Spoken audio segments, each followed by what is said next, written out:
Je vais vous parler de l'industrialisation de la vente. Ah, Carrément. allez, carrément. Ouais, je suis un fou. Bah oui, Bonjour à tous, bienvenue pour cette nouvelle édition des Chroniques Melchior pour l'entrepreneur. Tous les vendredis à 10h30, on va parler de sujets qui concernent les entrepreneurs. Bah oui, parce que finalement, dans l'entreprise, tout est à peu près industrialisé. L'atelier, donc la production d'une manière générale, l'informatisation, c'est un truc qui roule bien, information financière avec les logiciels maintenant dont on dispose, ça s'est amélioré. Mais la vente, ce n'est pas encore le cas dans la plupart des cas. Et on va voir ça ensemble. On va voir ce qu'il faudrait faire et on va voir où est-ce que vous en êtes. Alors, ça part d'une présentation que j'ai faite il y a 3 ans, 4 ans, dans un des séminaires de rentrée Melchior. Vous savez que la semaine dernière, le 25 août, on était en séminaire de rentrée d'été. On en aura un autre début janvier qui est un séminaire de rentrée hiver et qu'on fait ça depuis plus de 20 ans. Donc, il y a pas mal de contenu là-dedans. Et j'ai pensé que c'était bien de faire une petite relecture de cette présentation. Donc, ce que je vous disais à l'époque, c'est qu'on était souvent insatisfait de la fonction de vente et que les symptômes, c'était mes vendeurs ne font que 2 réunions utiles par semaine. Ils passent leur temps à régler des problèmes pour leurs clients, ils ne vendent pas. Ils se focalisent sur certains clients et puis les autres, bizarrement, ça ne les intéresse pas. Ils ne prospectent pas assez. Ils sont constamment en train de se battre avec les autres services. Et figurez-vous en fait que les commerciaux, ils sont eux aussi insatisfaits. Et donc leurs symptômes, ils sont un peu différents. Par exemple, dans votre entreprise, le premier qui va venir vous expliquer qu'il a un problème parce qu'il n'est pas assez payé, c'est en général un commercial. Ou celui qui a le plus de chances de partir sur un autre job, c'est un commercial. Il y a une rotation bien plus forte chez les commerciaux que chez les autres.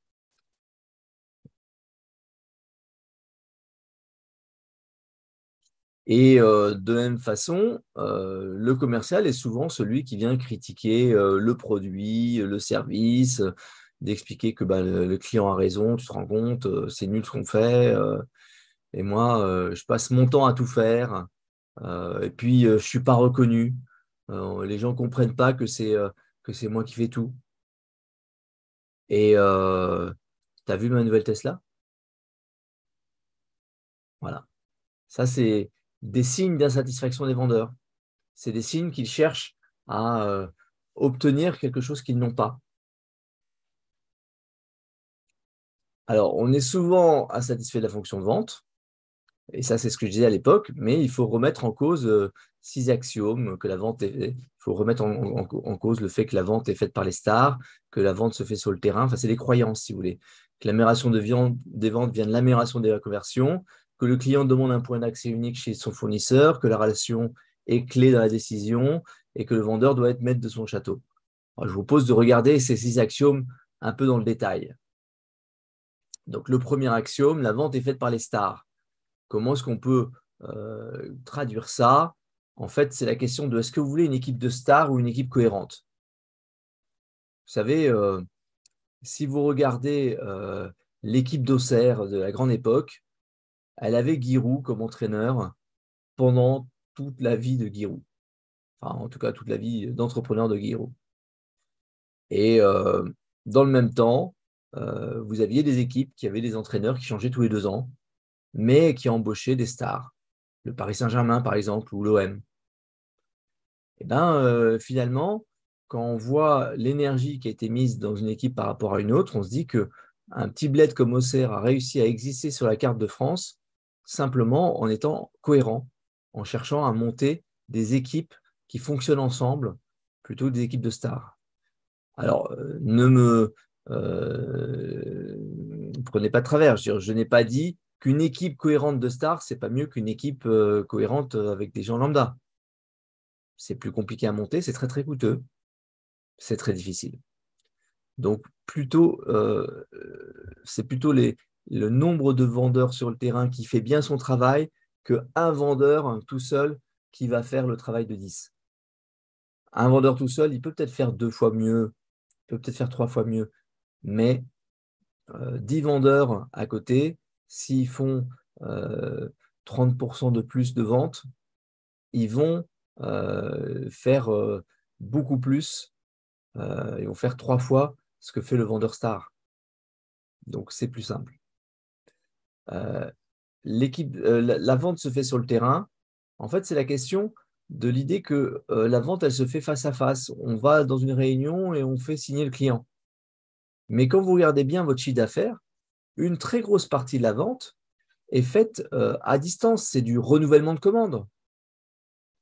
C'est un mail qu'on reçoit pour dire, s'il vous plaît, renvoyez-moi, j'ai besoin de 3 fois plus que la dernière fois. Donc, cette question de service de vente doit aller au-delà de je dois avoir des vendeurs qui vont visiter mes clients. L'amélioration des ventes vient de l'amélioration de la conversion. Qu'est-ce qu'on veut dire par là? Est-ce qu'il faut faire des meetings nombreux ou des meetings fructueux? Et pour beaucoup, c'est parce qu'on va avoir une conversion plus importante de ces ventes qu'on va augmenter la quantité. C'est pas net. En fait, c'est plus important d'avoir 5 rendez-vous par jour par vendeur que d'en avoir un par jour et de le réussir à 100%. D'abord, ça n'existe pas, la réussite à 100%. Et ensuite, ça amène une compréhension, ça amène des déviances en fait. La déviance, c'est que si un commercial il sent qu'il est jugé sur le taux de transformation de ses ventes, eh ben, il va faire moins de visites, il va visiter surtout ceux qu'il se sent capable de convertir. Ça, c'est dommage, parce qu'on ne sait pas en fait qui est prêt à acheter. Donc, il vaut mieux aller visiter tout le monde et admettre que dedans, un certain nombre ne vont pas faire l'affaire que de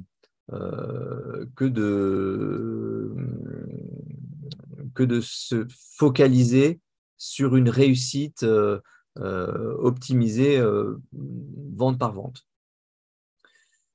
4e point, le client demande un point d'accès unique chez son fournisseur et c'est le vendeur qui doit le fournir.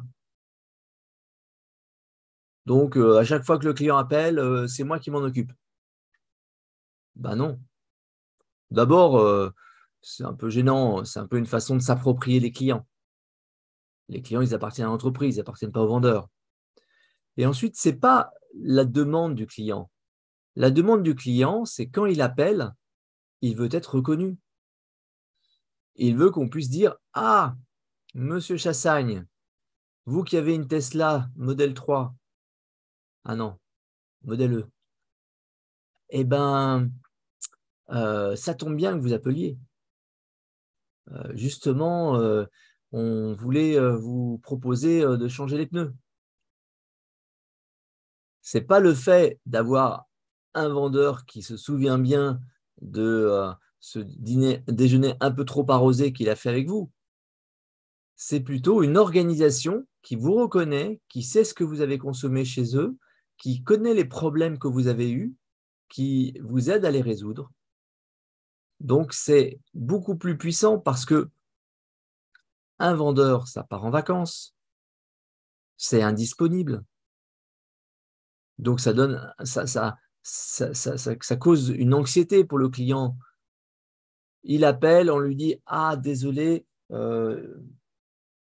monsieur Chassagne est en vacances, il vous rappelle, il est indisponible, il vous rappelle. » Donc, vous comprenez que du point de vue de l'organisation, c'est beaucoup plus important d'avoir un client reconnu. Du point de vue du commercial, eh ben, il pense que si le client, c'est lui le point d'accès, eh ben, c'est son client. Et puis, s'il part à la concurrence, eh bien, il partira avec ses clients. Donc, ce n'est pas un avantage pour l'entreprise et ça ne fait pas partie du coup des croyances qu'il faut garder.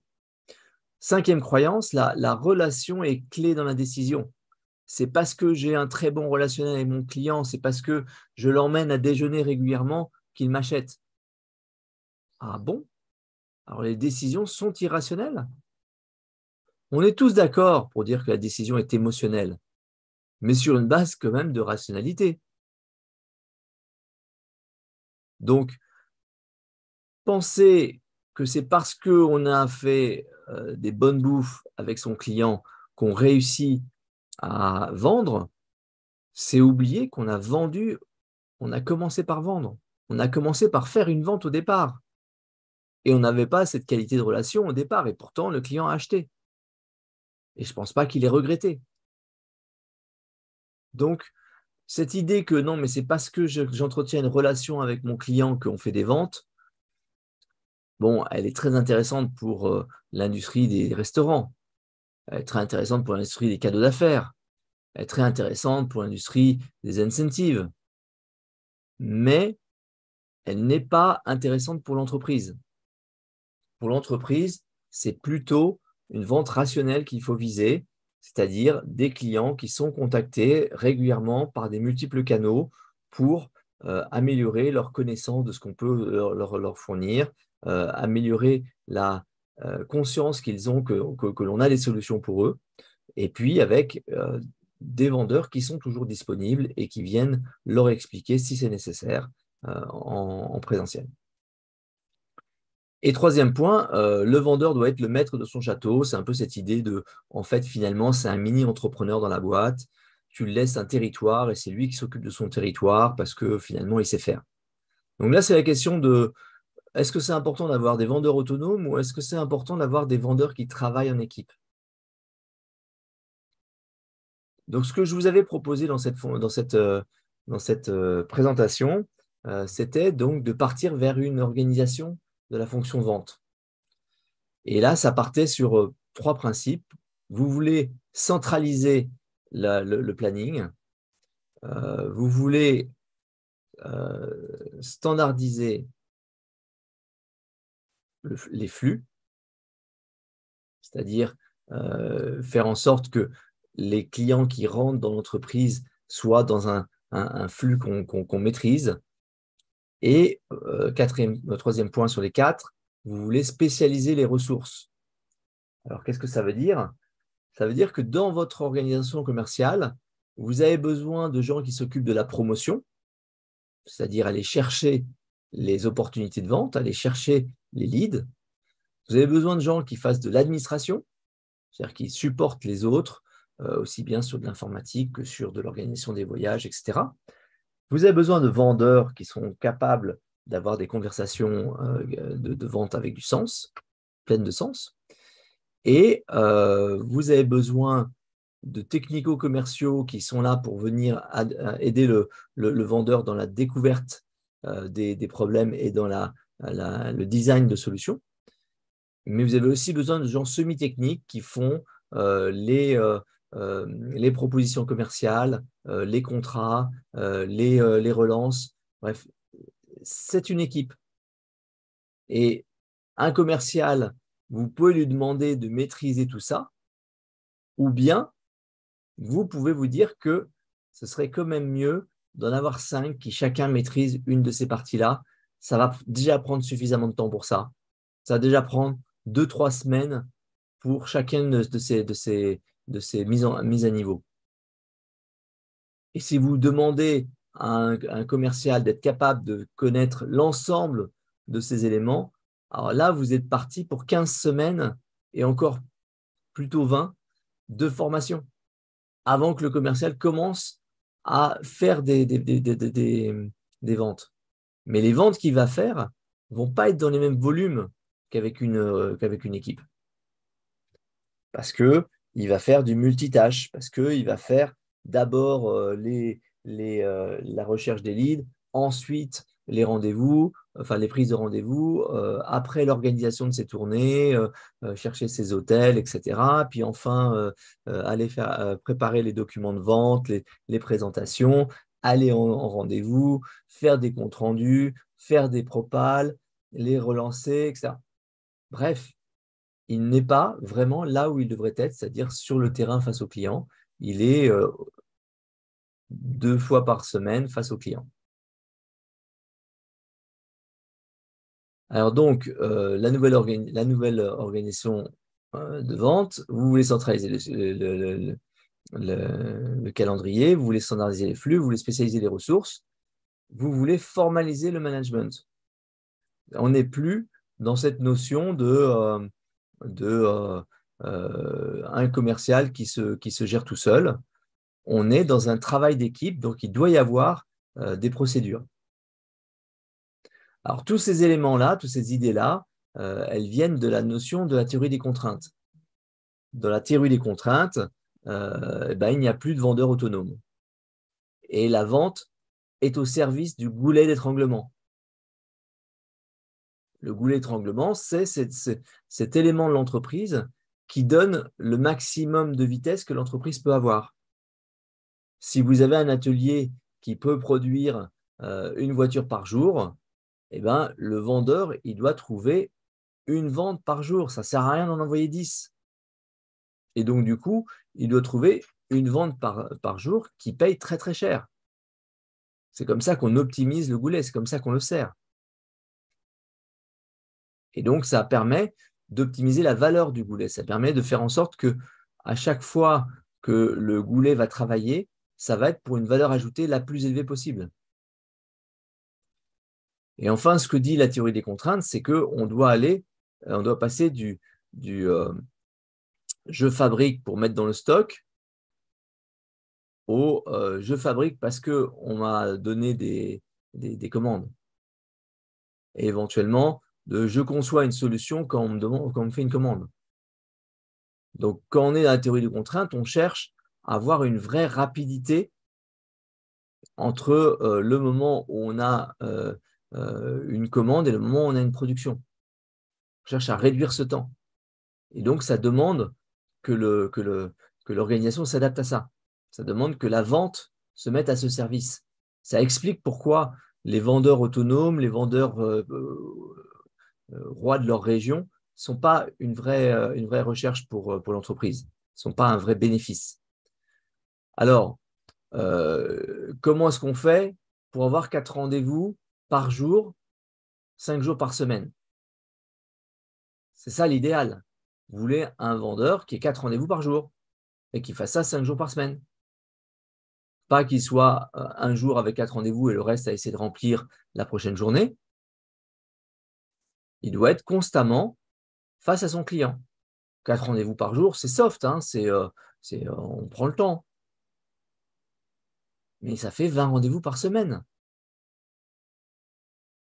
20 rendez-vous par semaine, c'est énorme. Si on arrive à faire 2 ventes par semaine grâce à ça, c'est beaucoup plus que ce que font la plupart des organisations avec un seul vendeur. Donc, il lui faut le marketing pour remplir le tunnel de prospection. Il lui faut des coordinateurs qui vont remplir l'agenda intelligemment. Donc, ce n'est pas lui qui a la main sur son agenda. Lui, il va au rendez-vous où on lui demande d'aller. Ce n'est pas lui qui dit « tiens, je vais à la droite, je vais à la gauche ». C'est un coordinateur qui cherche à dire « tiens, je vais mettre ces 5 rendez-vous-là ou ces 4 rendez-vous-là au même endroit que ça va lui éviter de la route. Et puis, je vais en garder un en secours si jamais il y a un rendez-vous qui saute. Je veux que quand il se déplace à Lyon, il fasse effectivement ces 4 rendez-vous. » Et puis, il faut après ça tout le Customer Service Relationship pour gérer le client, pour lui faire pour répondre aux demandes qu'il a exprimées, c'est-à-dire je voudrais, s'il vous plaît, une proposition commerciale pour une nouvelle voiture électrique qui roule toute seule. Tesla, quoi. Donc voilà la façon qu'a Justin Hofmarch de définir un service de vente. C'est au début les gens qui recherchent les leads, qui envoient de toute façon tout sur le coordinateur des ventes, et c'est lui qui décide si ça va pour un commercial ou si c'est des choses qu'on peut faire à distance parce que c'est juste du renouvellement de commande ou parce qu'il y a un peu de réflexion à faire. Alors, combien ça rapporte, je vous avais demandé. Et puis, en fait, la vraie question, c'est combien ça coûte. On est en train de parler d'un atelier complet.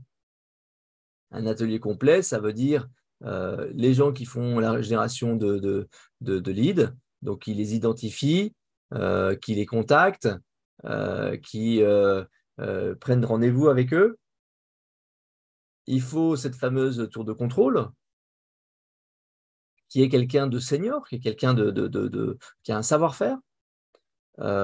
Il faut toute la partie marketing de la vente, c'est les gens qui font les plaquettes, qui font la présentation commerciale que le commercial va dérouler dans son rendez-vous, qui font les comptes rendus, qui font les propositions, qui envoient les contrats.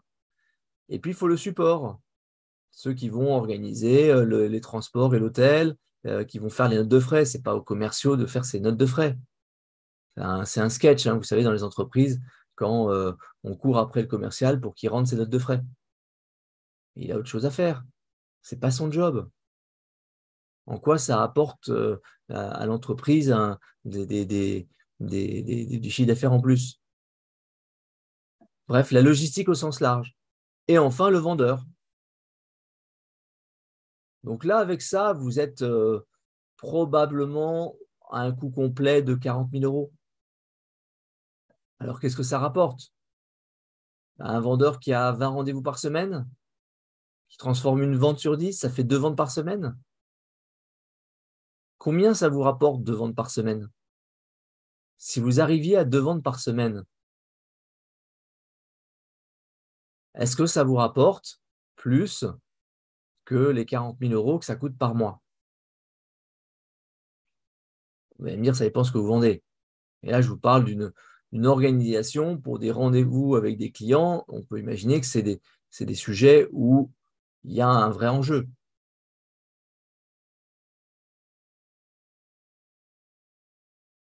Donc, bien sûr, vous nous connaissez, pas de rémunération à la commission pour les vendeurs. Bah oui, quand on travaille en équipe, il y a encore moins de raisons de dire « Ah non, mais attention, il a super bien travaillé ». Non, il est allé au rendez-vous, on lui a demandé d'aller. Il a fait son job. Et de toute façon, les ventes à la commission, vous savez ce qu'on en pense. Vous savez ce qu'on en pense. Et si vous avez oublié, on a fait une chronique il y a longtemps. Pardon. C'est Tristan qui s'était collé. C'était comment structurer la rémunération des commerciaux. Et on vous expliquait clairement qu'on n'est vraiment pas favorable à cette idée de payer à la commission. C'est beaucoup plus de problèmes que ça n'en résout. Donc, je vous encourage à aller réécouter cette chronique d'époque. Et puis, vous pouvez aller lire The Machine de Justin Hofmarch. C'est un livre qui vous explique bien comment faire. Si vous voulez de l'aide de Justin, vous le contactez et vous allez voir ce que c'est que de se retrouver dans une machine de vente. Ils sont très, très forts.